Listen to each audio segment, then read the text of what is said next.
السلام علیکم بچوں، آج میں آپ کے لیے ایک مزیدار کہانی لائی ہوں جس کا نام ہے چوہا اور شیر۔ ایک دفعہ کا ذکر ہے کہ ایک جنگل میں ایک شیر رہتا تھا۔ ایک دن وہ شیر سو رہا تھا کہ اچانک ایک چوہا وہاں آ گیا۔ شیر کے بالوں میں گھس کر کھیلنے لگا۔ اچانک شیر کی آنکھ کھل گئی۔ اس نے چوہے کو پکڑ لیا۔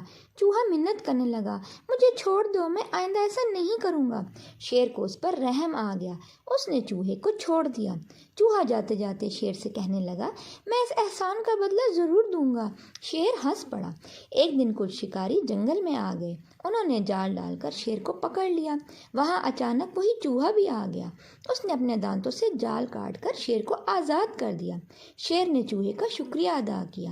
چوہے نے کہا، کوئی بات نہیں، ایک دن آپ نے میری مدد کی تھی اور آج میں نے آپ کی مدد کر دی، اس میں شکریہ کس بات کا؟ تو بچوں، کیسی لگی آپ کو یہ سٹوری؟ اس کہانی کا مقصد کیا ہے؟ اس کہانی کا نتیجہ ہے احسان کا بدلہ احسان۔ اگر یہ آپ کو کہانی اچھی لگی تو اس کو لائک کیجیے اور میرے چینل کو سبسکرائب کیجیے۔ تھینک یو، اللہ حافظ۔